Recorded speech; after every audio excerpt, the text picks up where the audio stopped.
మన ముకుందాలో మరియు పూర్వీలో రిపబ్లిక్ సేల్ ఆఫర్. వీఏపై ఫ్లాట్ 10% డిస్కౌంట్. వివరాలకు సంప్రదించండి. నమస్కారం. మాఘపురాణం 10వ రోజు పారాయణలోకి వచ్చాం.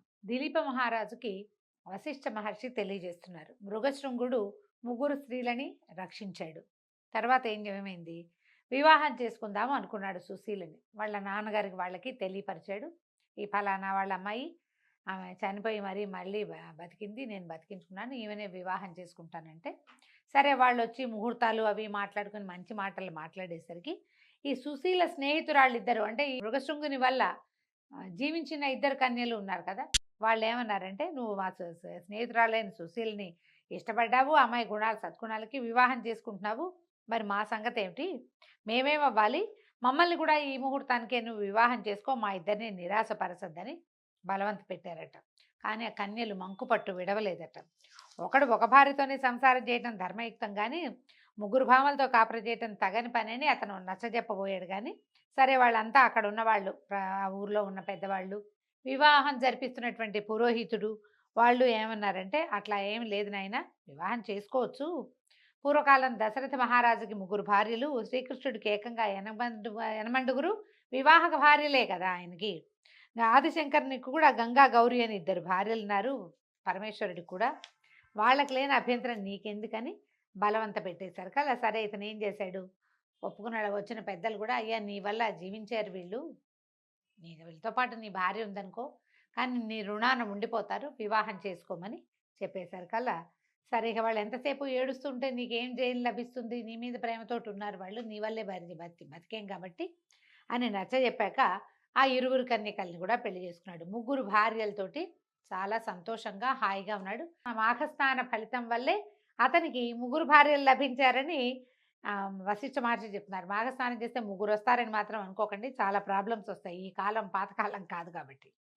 సరే, ఇప్పుడు వివాహాలు ఎన్ని విధాలు ఏమిటి అని ఆయన అడిగేసరికల్లా ఇప్పుడు అడిగాడనమాట, ఇదేమిటి వివాహం, వీళ్ళు ముగ్గురు కన్యకల్ని ఒకేసారి చేస్తున్నాడు. వివాహాల గురించి దిలీప మహారాజు వశిష్ఠ మహర్షిని అడుగుతున్నాడు, అసలు వివాహాలు ఎన్ని విధాలు, వాటి సంగతి ఏమిటని అడిగితే వివరాలు చెప్పమంటే, వివాహాలు 8 రకాలు. బ్రాహ్మము, దైవతము, ఆర్షము, ప్రాజాపత్యము, అసురము, గాంధర్వము, రాక్షసము, పైశాచికము. వరుణ్ణి ఆహ్వానించి సాలంకృత కన్యాదానం చేసేది బ్రాహ్మమట. యజ్ఞం కొరకు యజ్ఞం చేయించేవాడికి పిల్లనిచ్చి పెళ్లి చేయటం దైవత్వం అంటారు, దైవతం. 2 గోవుల్ని తీసుకుని కన్యకనిచ్చి పెళ్లి చేయటాన్ని ఆర్షం అంటారు. వీరిద్దరూ కలిసి కాపురం చేయండి అని శాసించే వివాహము ప్రాజాపత్యం, రాజుల కాలాల్లో జరిగేది ఇట్లా.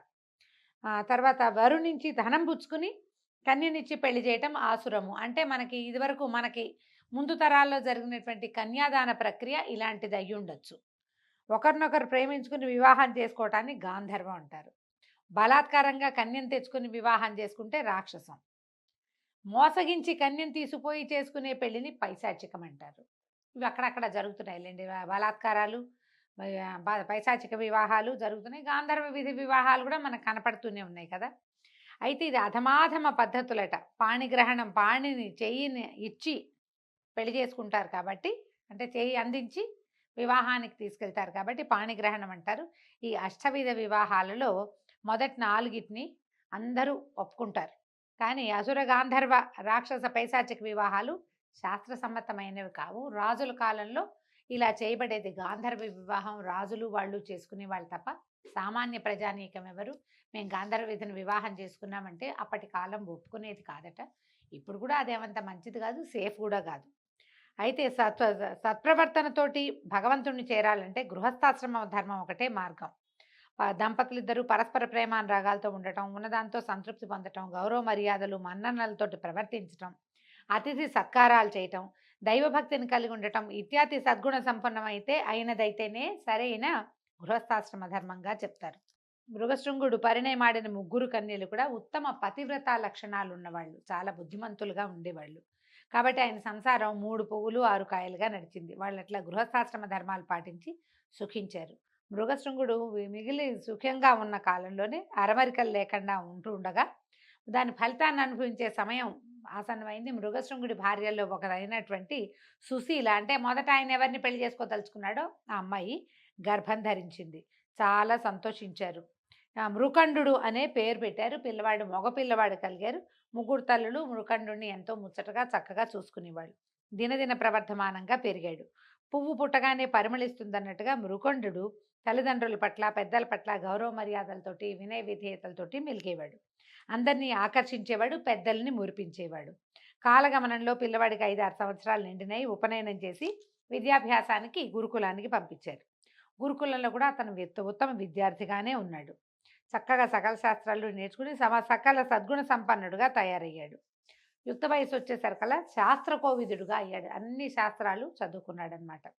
సరే వీళ్ళు ఏం చేశారు, యుక్త వయసు వచ్చాక ఈ మృకండుడికి అతని తల్లిదండ్రులు మరుద్వతి అనే కన్యని ఇచ్చి వివాహం చేశారు. అప్పటి నుంచి గృహస్థాశ్రమాన్ని స్వీకరించాడట. మృగశృంగుని యొక్క మిగిలిన ఇద్దరు భార్యలకి కూడా సంతానం కలిగింది, మగపిల్లలు కలిగారు. ఈ మృకండుడి విషయమే మనకి ప్రత్యేకంగా చెప్తారనమాట. వాళ్ళను కూడా ఇట్లాగే శాస్త్రపారంగతులుగా, పండితోత్తములుగా తీర్చిదిద్ది వాళ్ళకు కూడా వివాహాలు జరిపి కుటుంబ పరివారం అంతా మాఘమాస నదీ స్నానాలు, పూజలు ఇత్యాదులన్నిటినీ విధిగా నిర్వహించేలాగా కట్టడి చేసి ఉంచుకున్నాడట మృగశృంగుడు. క్రమంగా మనుమలు కలిగారు, వంశాభివృద్ధి కలిగింది.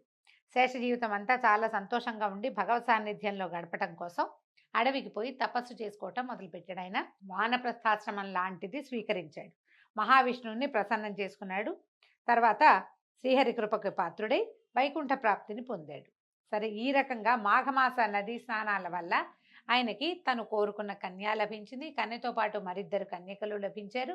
వారి వాళ్ళ సంతానం కలిగింది. ఆ సంతానానికి కూడా సంతానం కలిగింది. తను ఎట్లా చదివించదలుచుకున్నాడో, ఎలాంటి విధానం తన కుటుంబంలో కావాలనుకున్నాడో అది ఇతనికి లభించింది. మాఘస్నాన ఫలితమే ఇదని మహర్షి రాజుగారికి చెప్తున్నారు.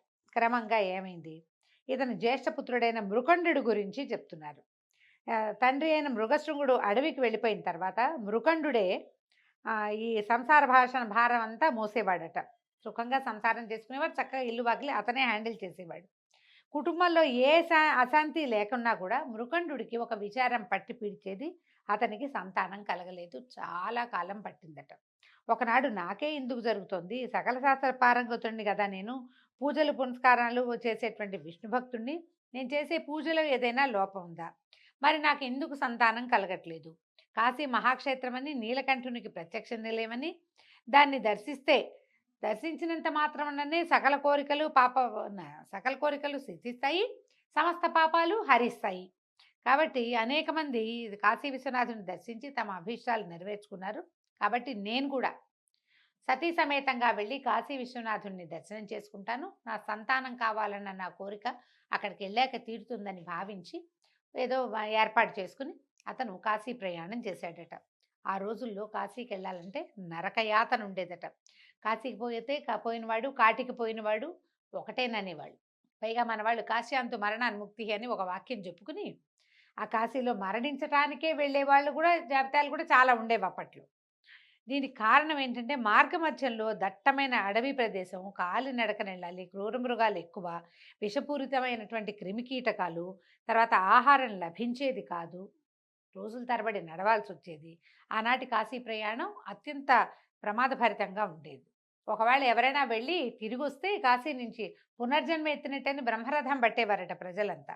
సరే, అతి కష్టం మీద ఆ అడవినంతా దాటి మృకండు మరుద్వతి సమేతుడుగా కాశీ పుణ్యక్షేత్రానికి చేరుకున్నాడు. కుటుంబాన్ని కూడా తీసుకెళ్ళాడు. కాశీ పుణ్యక్షేత్రం పవిత్ర గంగానదీ తీరంలో ఉంది.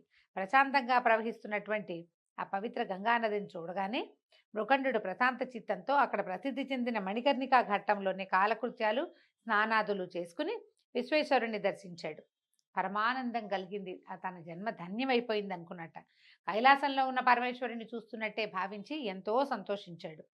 సరే, అపుత్రస్య గతిర్నాస్తి అని నీకు తెలియదా బాబా స్వామి, పుత్రులు లేని వాళ్ళకి పున్నామ నరకం వస్తుంది, నన్ను అందులో పడేయద్దు, నేను చేసిన తప్పే ఉంది, అన్నీ బాగున్నాయి కానీ సంతానం కలగటం లేదు అని పరిపరి విధాలుగా ప్రార్థించాడు. సరే, అక్కడి నుంచి ఏం చేశాడు మృకండు, అక్కడ ఒక శివలింగాన్ని ప్రతిష్ఠ చేసి కాశీనగరంలో మృకండేశ్వర లింగం అని నామకరణం చేశాడు. భార్యతో కూడా ఎదురుగుండా ఇంకొక లింగాన్ని ప్రతిష్ఠ చేయించాడు. సంవత్సరం వరకు కాశీలోనే విశ్వేశ్వర సాన్నిధ్యంలోనే ఉన్నాడట. ఒకనాడు పవిత్ర గంగా నదిలో స్నానం చేయడానికి 3 తల్లులతో సహా బయలుదేరాడట. ఇతను విశ్వేశ్వరుని దర్శించుకుని ప్రార్థిస్తూ అక్కడి నుంచి చూస్తున్నాడు అనమాట. అందరూ చూస్తుండగానే అక్కడి నుంచి వెళ్ళి స్వామిని దర్శించారు. వెళ్ళి అక్కడికి వెళ్ళేసరికల్లా ఈ దేవాలయంలో 3 తల్లులు ఒకేసారి ప్రార్థిస్తున్న వాళ్ళు ప్రార్థిస్తున్న నమస్కార ముద్రలోనే కింద పడిపోయి మరణించారు.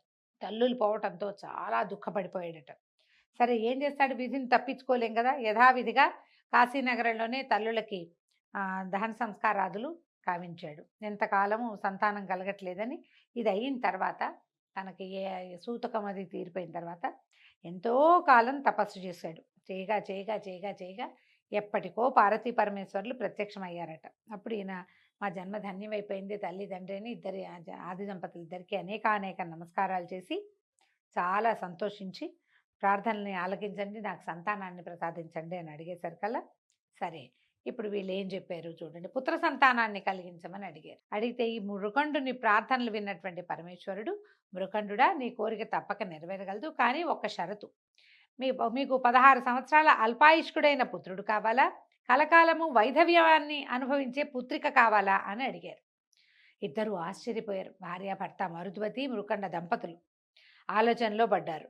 కాసేపు ఆలోచించుకున్నాక, ఇంత పరీక్షిస్తావా ప్రభు, పచ్చగా లేని పిల్లని కంటి ముందు ఉంచుకుని ఏం సంతోషం, పోని చక్కగా పెరుగుతున్న పిల్లవాడు చనిపోతాడని తెలిస్తే ఏం సంతోషంగా ఉంటుంది, మన సంతానం మన కళ్ళ ముందే ఏ శోభలు లేకుండా ఉన్నా బాధగానే ఉంటుంది, మరణించినా మహాకష్టం, అది మహాకష్టం కదా, ఈ కష్టాన్ని ఎట్లా నేను ఇది చేయగలుగుతాను, నువ్వు నన్ను పరీక్షిస్తున్నావు, నా పూర్వజన్మ సుకృతం వల్ల నాకు జ్ఞానోదయం అయింది, నాకు బుద్ధి వచ్చిన దగ్గర నుంచి నిన్నే ప్రార్థిస్తున్నాను కదా, నేను శివ పూజ ఏనాడు వదిలిపెట్టలేదు, విష్ణు పూజతో పాటు శివ పూజ కూడా చేశాను, వచ్చి కాశీవాసం కూడా చేశాను, నీకోసం ఇంత తపస్సు చేశాను కదా అని బాగా దుఃఖపడి, సరే నువ్వు అడిగావు కాబట్టి కాలకాలము వైధవ్యంతో కుంగి కురిసించిపోయే కుమార్తె కంటే అల్పాయుష్కుడైన పండితుడైన కుమారుడే మేలు, కాబట్టి మాకు పుత్రుణ్ణి ప్రసాదించమని కోరుకున్నారు. సరే పరమేశ్వరుడు అట్లాగే అవకాక అభీష్ట సిద్ధిరస్సు అని వీళ్ళని ఆశీర్వదించి ఆది దంపతులు ఇద్దరు అంతర్ధానమైపోయారు. పరమేశ్వరుని అనుగ్రహం వలన మృకండుని భార్య మరుద్వతి ఒక మంచి శుభముహూర్తాన ఒక పిల్లవాడికి జన్మనిచ్చింది. ఆ పుత్రోదయాన్ని చూసి ఎంతో సంతోషించాడట మృకండు. బాగా అందరూ సంతోషించారు, చుట్టుపక్కల వాళ్ళంతా వచ్చారు. మృకండాశ్రమానికి వచ్చినటువంటి వ్యాస మహర్షి కూడా అతనికి దీవించి పిల్లవాడిని పరిపరి విధాల దీవించి జాతకర్మ కూడా చేశారు. అప్పుడు ఈ చెప్తున్నారు, దిలీప మహారాజా వింటివి కదా, పరమ భాగవతోత్తముడు సకల శాస్త్ర పారంగతుడు అతి నిష్ఠాగరిష్ఠుడు మునిశ్రేష్ఠుడు అయినటువంటి మృకండు పార్వతీ పరమేశ్వరులను మెప్పించి పుత్రుని పొందగలిగాడు. అతడే వేదాంగ కోవిదుడు పరమ భాగవతోత్తముడైనటువంటి మార్కండేయుడు. మార్కండేయ చరిత్ర రేపు భాగంలో తెలుసుకుందామండి. ఇవాళకి సెలవు, రేపు కలుసుకుందాం. నమస్కారం.